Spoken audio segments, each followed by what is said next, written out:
Dans leur décès des cas non confirmés, non testés. Et là, c'est cette pagaille, si vous voulez, qui a donné au Québec sa situation où on parle de 7 fois plus élevé en décès comparé aux statistiques mondiales. Ça, c'est le Québec. 43% plus de décès que les États-Unis lorsqu'on compare avec les populations. 93% plus de décès que le Canada en comparaison avec sa population. Et 3 fois plus de décès comparé à l'Ontario. Pourquoi? Parce que ces pays-là, donc le Québec, incluant la Belgique et l'Espagne, ont inclus dans leurs chiffres des cas non confirmés et des cas non testés. Pour vous donner un exemple, une de mes amies à qui je parlais là, juste avant le podcast, elle m'explique qu'elle emmène son enfant à l'hôpital, son enfant faisait une otite. Ils ont vérifié, ils ont bien vu que l'enfant faisait une otite.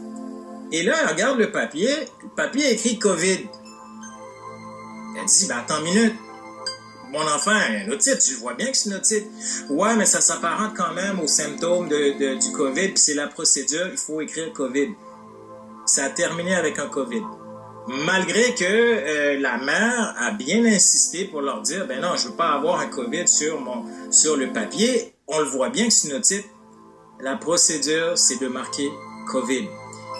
Et là, je ne parle pas en dehors de mon chapeau, là, je ne lance pas juste des trucs comme ça. Je vais vous montrer les articles de la Belgique, de l'Espagne, de l'Italie, où on confirme que ces pays-là ont inclus des cas non confirmés et non testés dans leur rapport de décès de COVID. C'est scandaleux. C'est scandaleux. Donc, qu'est-ce qui s'est passé avec ces pays-là? Donc, lorsqu'on fait nos recherches, là, je vais vous présenter la Belgique, par exemple. Parce que, comme je vous dis, je ne parle pas en dehors de mon chapeau, là. Dans ma capsule sur cette petite fille de 3 ans qui est décédée, parce que je n'ai jamais cru qu'elle était décédée du corona, dans ma capsule, je vous ai expliqué, je vous ai montré les cartes, les fiches médicales et comment l'OMS demandait aux différents labos de calculer lorsqu'il y avait COVID ou pas et comment l'OMS demandait aux gens d'inclure le COVID dans certains cas. Scandaleux, c'est large comme le bras, vous tombez de votre escalier, ça se peut que vous aboutissez comme un cas COVID. Mais on va regarder la Belgique. La Belgique, là, ils se sont questionnés. Et là, ils vont regarder l'article. Coronavirus, why so many people are dying in Belgium? Donc, pourquoi autant de personnes meurent en Belgique? Et dans l'article, on explique toutes sortes de choses. Et là, on vous explique, on dit, Belgian officials say they are counting in a way that no other country in the world is currently doing, counting death in hospitals and care homes, but including death in care homes that are suspected, not confirmed, as COVID-19 cases. Autrement dit, là, en Belgique, on a fait les choses un peu différemment. Lorsqu'on a compté les décès, on a inclus les cas qui étaient suspects non confirmés. Donc, les gens qui sont en Belgique, vous avez quelques questions à poser à vos gouvernements aussi, là. On arrive en Espagne. Donc, l'Espagne, c'est un autre cas. Si vous regardez, là, les pays qui sont en tête de liste, c'est toute la même chose. Donc, en Espagne, on a essayé d'expliquer le nombre de décès COVID. On a essayé de dire, les gens sont plus intimes entre eux autres, un peu comme l'Italie. Les gens sont beaucoup plus proches, les familles sont plus proches. Et finalement, on a demandé, OK, mais le gouvernement, qu'est-ce que vous avez à dire là-dessus? Voici ce que le gouvernement dit. Le gouvernement dit, écoutez, dans les 2 grandes régions, lorsque le COVID a frappé, on a eu 8000 cas, de 8000 décès, et ces décès-là incluent les cas confirmés et des cas suspectés. Encore là, on est dans la même rengaine. Et finalement, l'Italie, vous vous rappelez, pendant tout l'hiver, là, écoutez, on a fait de l'Italie une apocalypse sur Terre. On avait l'impression qu'en Italie, là, ça tombait comme des petits pains chauds et tout. Évidemment, en Italie, la population est plus vieillissante, donc ce qui expliquait là, un nombre de cas un petit peu plus élevé. Mais en Italie, le nombre de cas était tellement élevé qu'on s'est posé la question, mais pourquoi il y a autant de décès comparativement aux autres pays? C'est-tu parce que le corona, il choisit son monde? Non. Voici ce qu'ils expliquent. En Italie, là, dès que vous avez été infecté par le virus, peu importe ce que vous avez comme condition à part, donc si vous aviez une maladie grave qui allait vous emmener à la mort dans 10 jours, Eh bien, dès que vous étiez testé COVID positif, sur le papier, ce qu'on indiquait, c'est que vous étiez COVID. Donc, un peu comme ça a dit dans l'article ici, there are other factors that alter the death rate. Donc, il y a d'autres facteurs qui influencent le ratio de décès.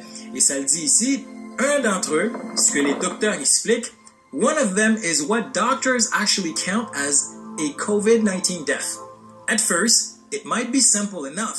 If a patient dies while infected with COVID-19, they died of COVID-19. Autrement dit, si le patient est infecté par le COVID-19, il meurt, donc le patient meurt, on considère qu'il est mort du COVID. Aussi simple que ça. Donc, si on arrive maintenant au Québec, là on se dit peut-être que le Québec est un peu différent. Écoutez, qu'est-ce que je vais faire? C'est bien. Je ne vais pas vous montrer un article, je vais vous faire ça encore mieux. Je vais vous montrer Arruda lui-même qui explique qu'est-ce qu'il fait. Je vous ai présenté la même vidéo dans ma capsule sur cette petite fille de 3 ans qui est décédée. Ça vaut la peine d'aller voir là, la procédure de l'OMS, comment ils font ça. Je vous présente Arruda lui-même qui explique au Québec comment est-ce qu'on a fait pour gonfler les chiffres de décès du coronavirus. Nous avons aussi des fois, par exemple, disons qu'on aurait 2 personnes dans la même maison. Il y en a un qui a fait la maladie, l'autre décède de la maladie, mais on n'a pas de test, mais on va le considérer comme étant un cas, parce que c'est un contact qu'on appelle un lien épidémiologique. C'est la probabilité que la deuxième personne, même si on n'a pas vérifié avec un test de laboratoire, nous on le compte comme lien épidémiologique. C'est pas toutes les provinces qui le font comme ça. Fait que c'est pour ça que je vous dis... Donc ces décès, comme je vous l'ai expliqué, ces décès que vous avez vus, donc les chiffres que vous voyez apparaître là, donc sur vos tribunes, dans les grands médias, ces décès ont tous été gonflés pour certains pays et malheureusement, là, il fallait que le Québec fasse partie de ces pays-là. Hein? Il fallait qu'Arruda puis Legault là, mettent des procédures en place ou bien approuvent des procédures en place pour qu'on fasse partie d'une gang de zouaves qui gonfle les chiffres de coronavirus. Pourquoi? J'ai mon idée, puis on pourra s'en parler dans une autre capsule. Mais on a l'air d'être des vrais cons. Hein? On a l'air d'être des vrais cons avec un gouvernement qui a juste gonflé les chiffres de coronavirus pour nous faire peur. Et tous ces pays-là, l'Espagne, l'Italie, le Québec, donc les Italiens, là, vous avez aussi des grandes questions à poser à vos gouvernements. Là. Il y a quelque chose qui s'est passé, on a gonflé vos chiffres hein, pour vous faire peur aussi. Donc tous ces chiffres-là ont été gonflés. Comment? On a utilisé des cas suspects. Donc, dès le moment où on avait quelqu'un qui se présentait en lab, qui se présentait à l'hôpital, que la personne semblait avoir un petit quelque chose, coronavirus.